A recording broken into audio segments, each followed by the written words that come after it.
Hello, welcome to episode 15 of Band T-Shirts with Leah. My name is Leah and this is a band t-shirt I'm wearing today. It's one we've already seen before. It's Rage Against the Machine. This is a weekly podcast where we talk about usually a t-shirt from my band t-shirt collection, and I tell you about the t-shirt, the gig, a little bit else about the band, any other feelings or general emotions I have associated with that, and then any other music news I think of at the time. Now, I do live in Adelaide, so I record on Ghana land. It is the 1st of December today, and I had intended on doing a number of episodes in November because in November, if you're not aware, that is Oz Music Month. And I thought, excellent, I have heaps of Oz Music t-shirts. I can do an episode every week and that will be very good fun. Anyway, I got sick again for the third time this year. I got a cold that left me reasonably sick for, I don't know, 4 or 5 days, then mid-sick for about a week, and then coffee and nasally still for another 2 weeks after that. So it wasn't really great recording time. I don't think it wouldn't have been, might not have been as pleasant. I mean, look, I'm not saying that you are sitting around thinking, oh, finally, Leah's voice, she's back. What I'm saying is, I think it would have been worse than normal. So I didn't really want to do that. Also, it has been quiet for the last hour, and now every car in the neighbourhood is doing a drive-by. So I'm sorry if you can hear that. November 28th was also Oz Music T-shirt Day, which is generally where you wear an Oz Music T-shirt, as the name implies, but throughout your daily business, right? So I had planned on wearing a T-shirt on Thursday because it was just this Thursday just gone.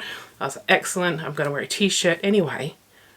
We, at my work, are living in 2021 because we had a COVID outbreak and got sent home on Tuesday and directed to work from home for the rest of the week because we're living in a time warp, apparently.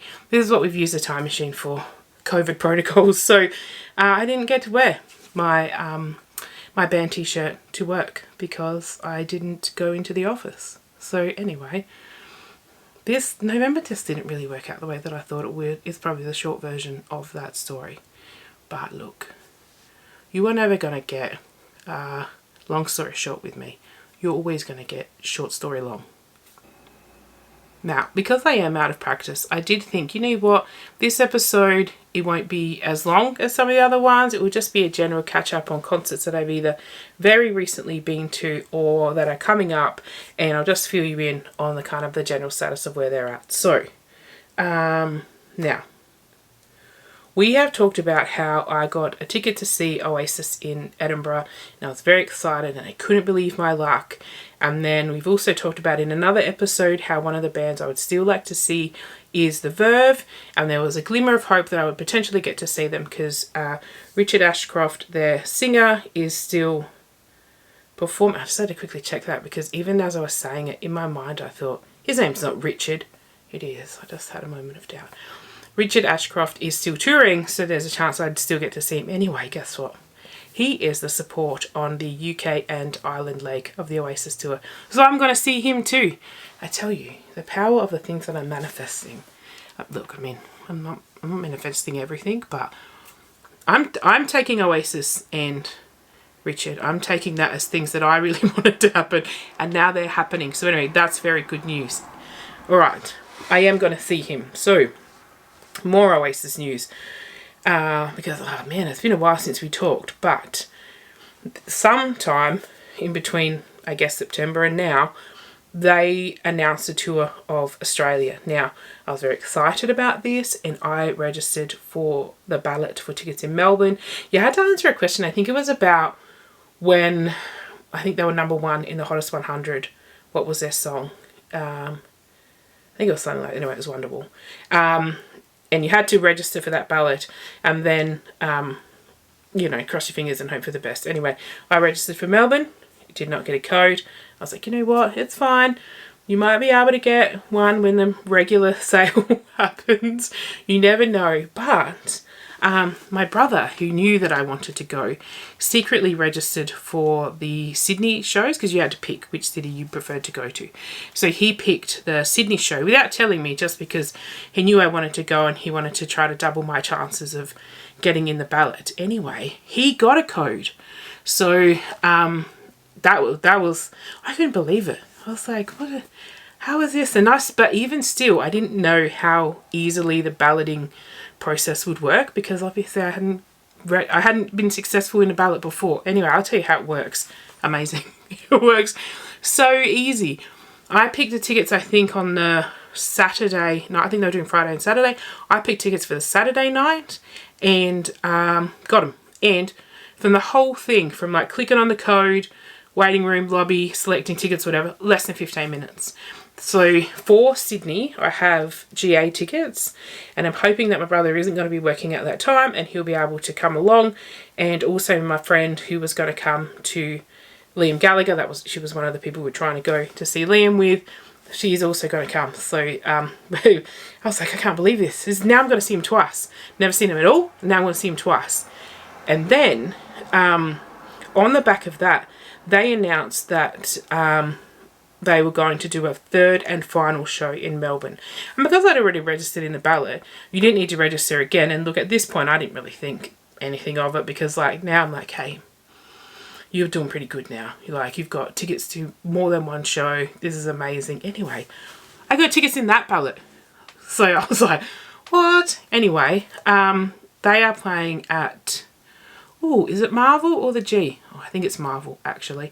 Anyway, so I have got tickets for that too. And that was the same. But actually, I think this one took a little bit longer.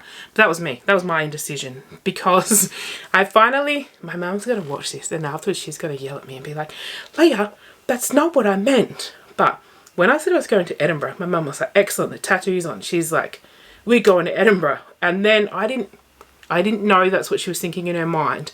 And so I said to her, yeah, so great. So Sarah's going to see if she can get tickets and I'm going to see if I can get tickets.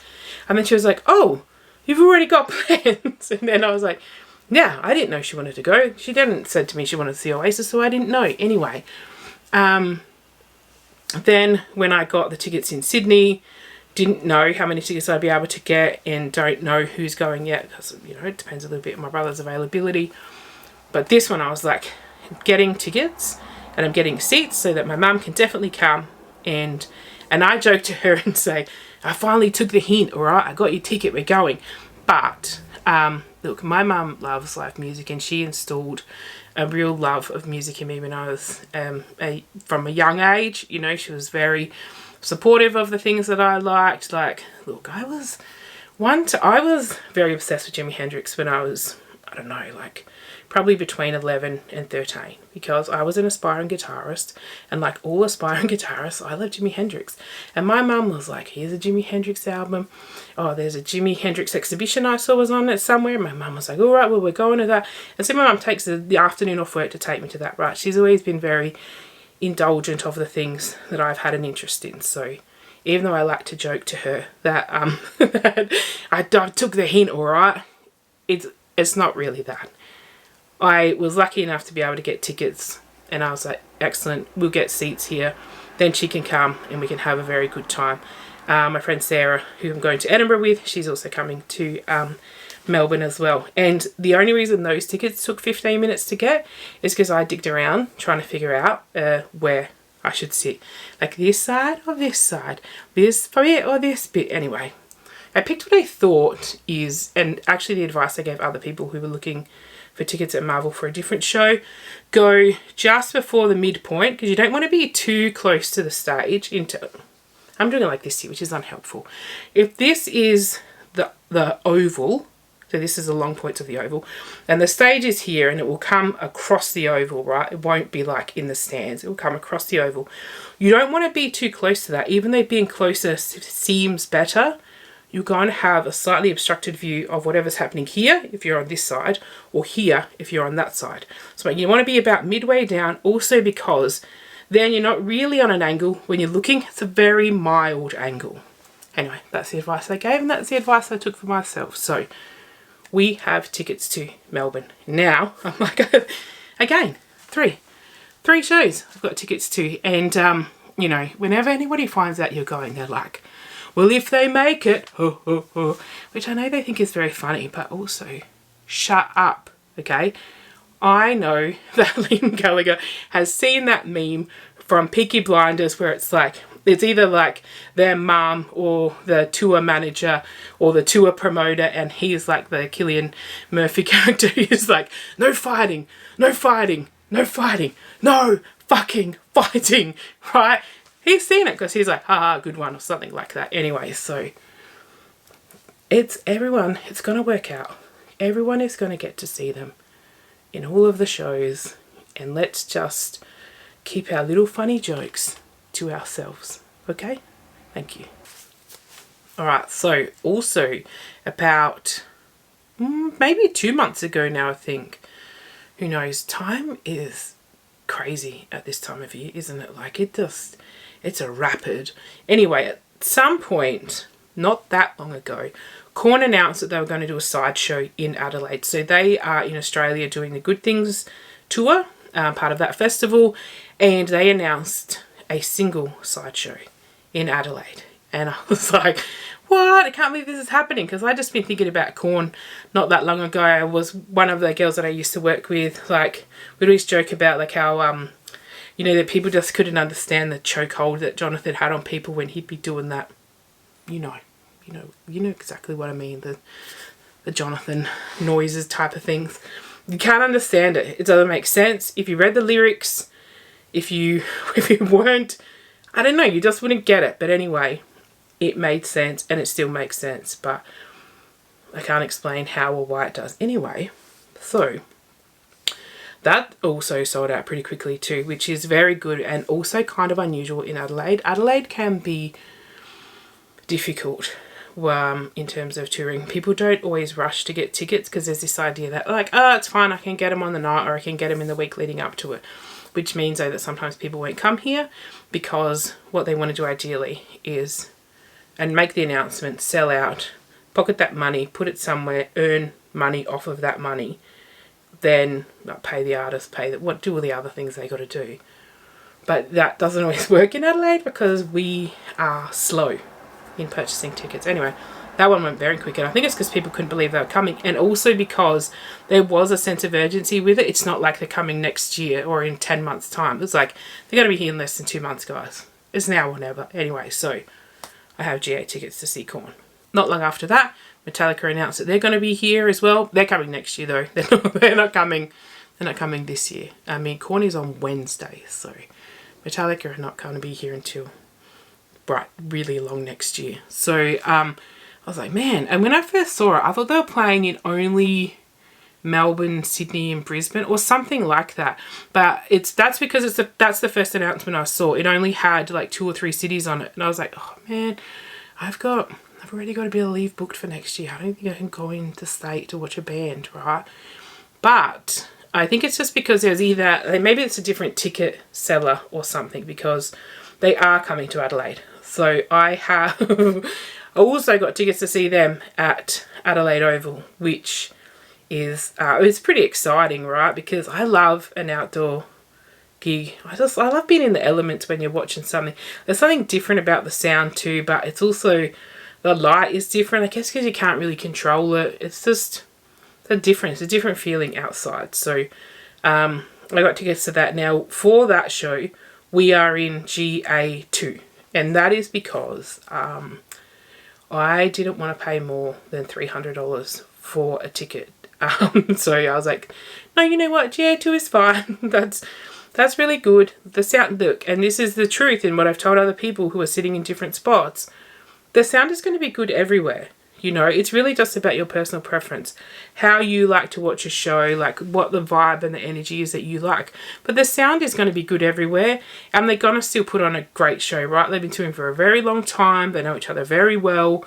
They know what they're doing. So you're going to get a good show wherever you are. But yeah, so that's where we are. Now, I'm not saying that they're not worth more than $300. I know some people who got $500 tickets and they are absolutely stoked, and I'm very happy for them, and I make no judgment because it's our money. We can spend it how we like. I'm just saying that I didn't want to spend more than $300 at this time.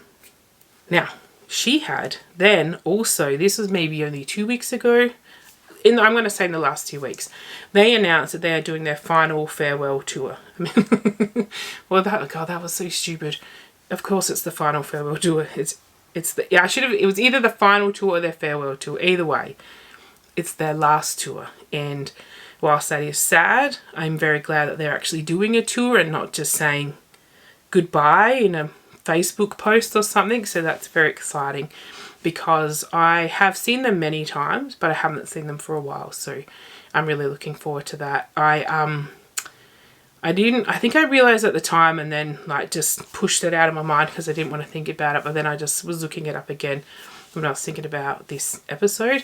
Yeah, they're playing on February 13 at the Gov, which is, by the way, an iconic Adelaide venue, absolutely iconic. But February 13th is the day before the 14th, which obviously you understand because you know how numbers work. But that is the day before Live Golf starts. So I have tickets for the golf for 14, 15, 16. So it's going to be a hectic time, and I'm going to be tired because it's also going to be a very hot time, and being outside in the hot is tiring. Anyway, I don't care because they are such a great band. I have seen them so many times, and they always put on a good show, and they just have a really strong sentimental link to She Had. So anyway, I'm going to that. Now, they did offer you the option of either electronic tickets or hard copy tickets, and I was like, what? I didn't even know you could do that anymore. And hey, not print at home tickets, like actual hard copy tickets. And because I am a live music dinosaur, I am getting the hard printed tickets, even though I had to pay a little bit more for them. I was like, you know what? It's a nice souvenir. I kind of actually miss the fact that I don't have any more ticket stubs, so this dinosaur is paying extra for the tickets. The other reason I wanted to do an episode this weekend is because it is almost that most wonderful time of year. I'm talking about Spotify Wrapped. That's right, not Christmas. Christmas is whatever. Spotify Wrapped is where it's at. It's how I know that it's really December. It's because Wrapped has come out. I love thinking about who I'm going to get, guessing, being maybe surprised about who it is, seeing who my top genre is. Look, and my top genre has sometimes been, it's been insane, really. And that's because I listen to a really large genre, like a lot of genres. It just depends on my mood. It depends on what I'm doing. Sometimes I listen to classical music for work. Sometimes I listen to it because I just want to as well, to be honest. But when I need to focus but I can't have words, because then I think about the words and not what I'm supposed to be thinking about. But also, it's just, if I'm going to see a band, then of course I do my homework leading into the show, and I listen really hardcore, listen in on things. Then after the show I listen to it some more, because then I'm just trying to recapture that magic. So I don't think it's such a fun time of year. So I think that my number one artist is going to be either Macklemore or Stormzy. I think it might be close, but I think it's probably going to be Macklemore. I think Fleetwood Mac is going to be in my top 5, and I would say specifically that Silver Springs will also be in my top 5 songs. So I am that type of person. I'll listen to a song 12, 15, 20 times in a row. I don't care. And then even still sometimes I think I could listen to that some more. So sometimes my number one artist or my number one genre is dictated by that behaviour. I just listen to a song just on repeat, and maybe for some of them it's one song I listen to and they are still in my top 5 artists, or because from one song. Anyway, whilst of course I do love seeing my Wrapped, I love seeing everyone else's too. I love how also every year Spotify introduces new kind of things, like this is your aura. I think that was last year, was aura. And then when you try to do a merge of song lists with other people as well, and then some merge better than others, where you have a higher level of compatibility. But no, I just think it's so fun seeing what everyone else does, and also as well because there's always that one song that someone's got that you're like, what in the hell? What were you thinking, mate? What's going on there? I love it. So if you also use Spotify, I would be very interested to hear what you think your top picks are going to be. If you've already seen what they are by the time you watch this, then still please tell me what they are as well, because it still interests me. I still love to see what people are doing. Also as well, if it aligned with what you thought it would be, or if you forgot that in January through March you did something else which really had a much bigger impact than you remembered by the time it got to like November, December. I'd be very interested to hear that. So yeah, please share it with me. I don't think I'm going to have a top podcast on Spotify this year though, because I have not listened to a podcast on Spotify at all. I think I've just watched random episodes on YouTube, so I won't have a top podcast. However, this just neatly brings me to my next short segment, which is a shout out. And I think that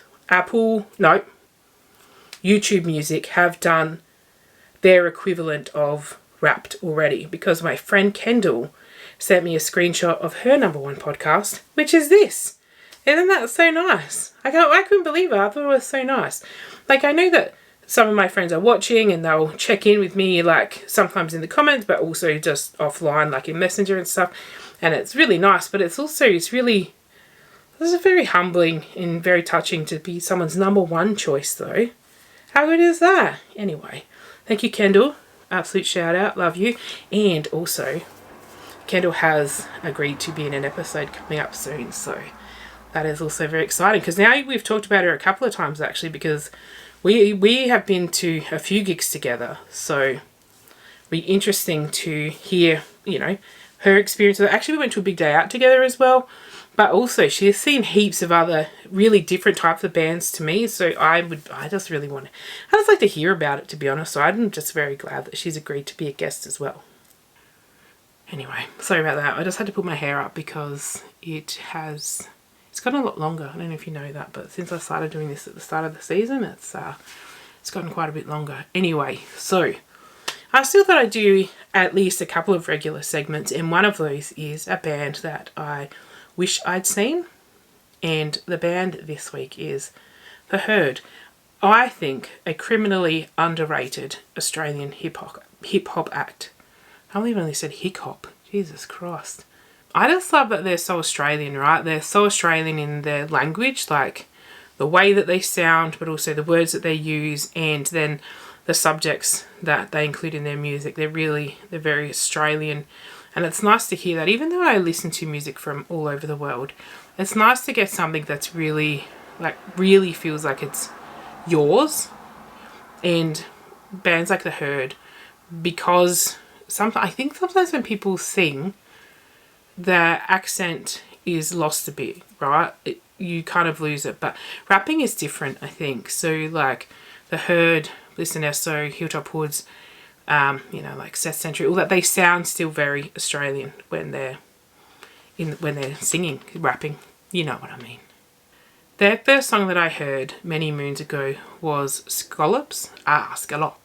Now, I know that seems like an odd name, and you might also be thinking, are they singing about like scallops, like the thing in the shell? No, it's like a potato pie, potato fritter, a bit of potato dipped in batter. This depends in Australia, like where you're from, what you call it. Anyway, they call it scallops, but also really in the song, it's more like, scallops.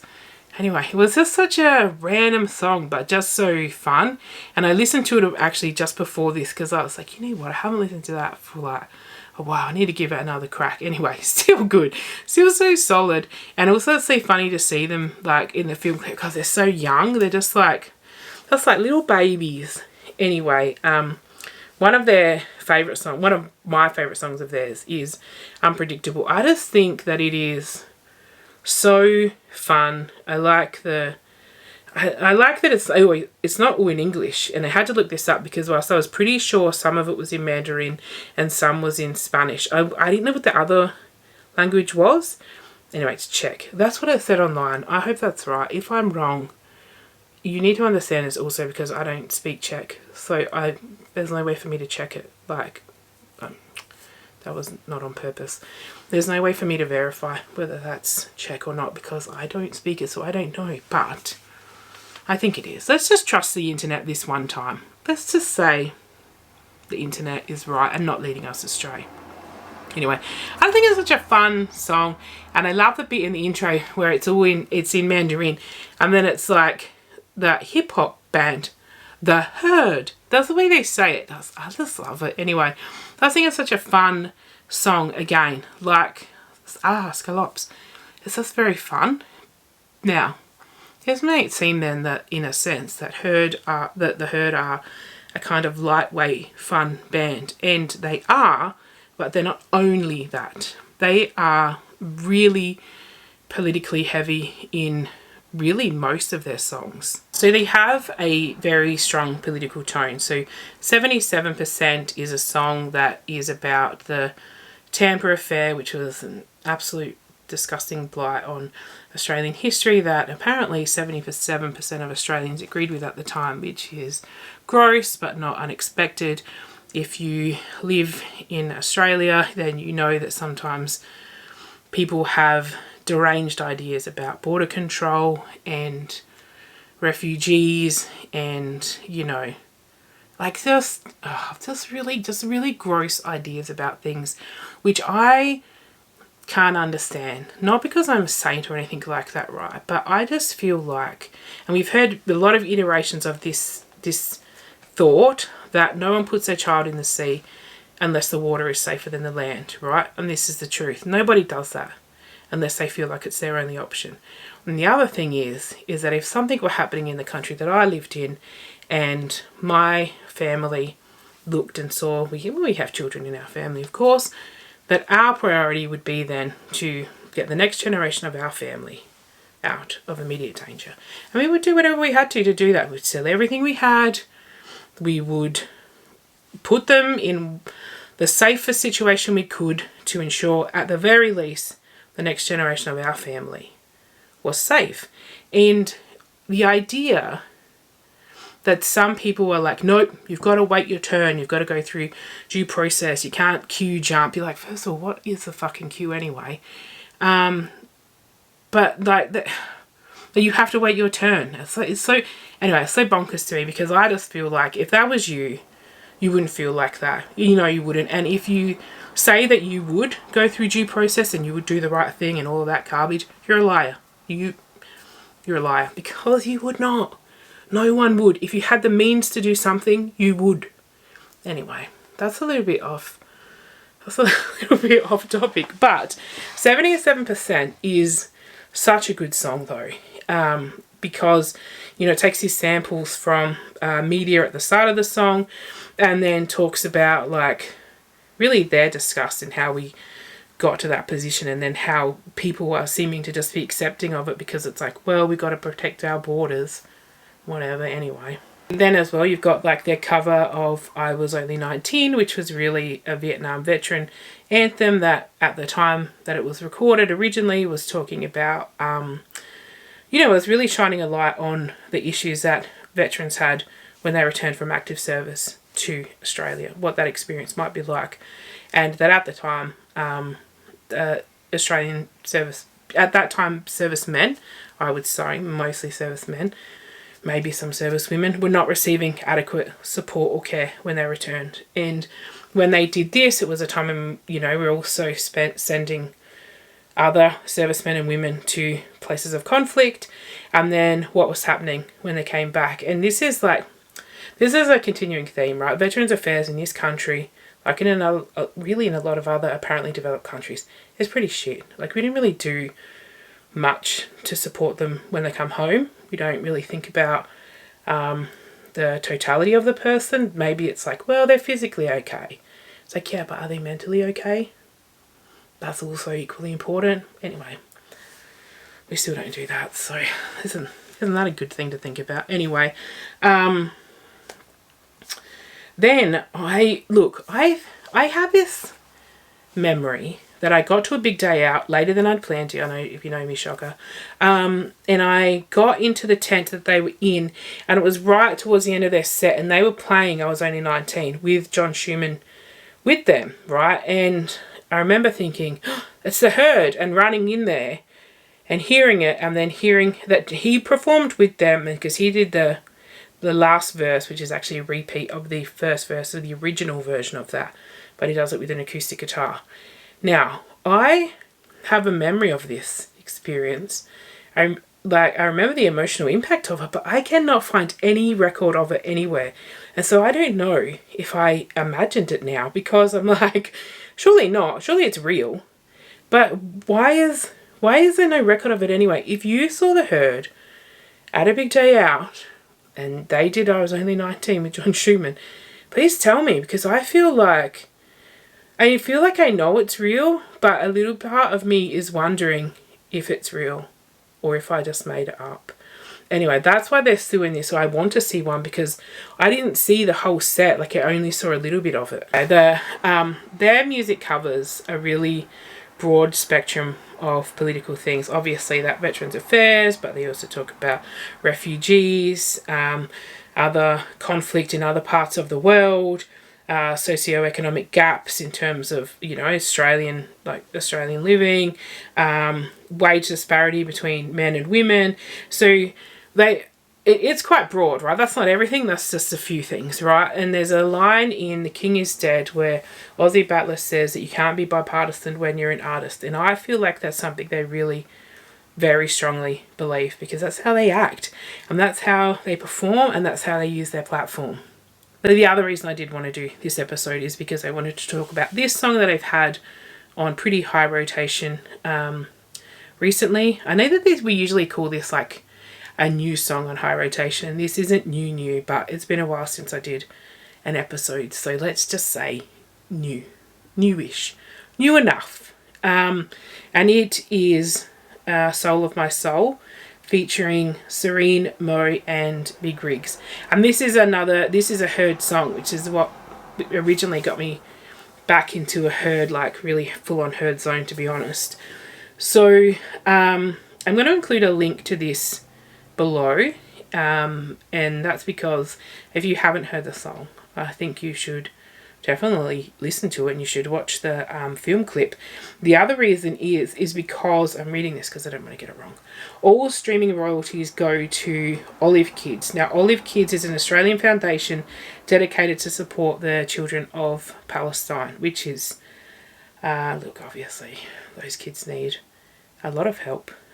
So, anyway, if you watch it a couple of times. Why not? Watch it 5 times. But that's not the only reason you should listen to it. Whilst it is definitely a good cause, it's also, like, musically a really great song. It has so much light and shade in it. It has so much difference in it. It's not all in English.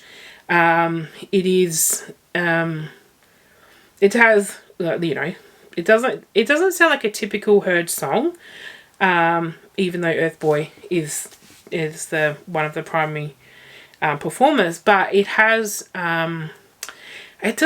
it has difference, right? It has 2 women in it particularly who like are just really spitting, and it's so good. I just like to see women like wild and angry about a thing. I guess that's how I feel.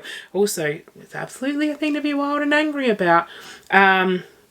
But they deliver it in like a really purposeful way, and there's also just really beautiful parts of the song, and the song also does include footage of Reem in it, because if you are familiar, Reem is the soul of my soul. So that is, obviously it's beautiful because she's just a very little child playing with her grandpa, but it's also horrible because she's, was killed.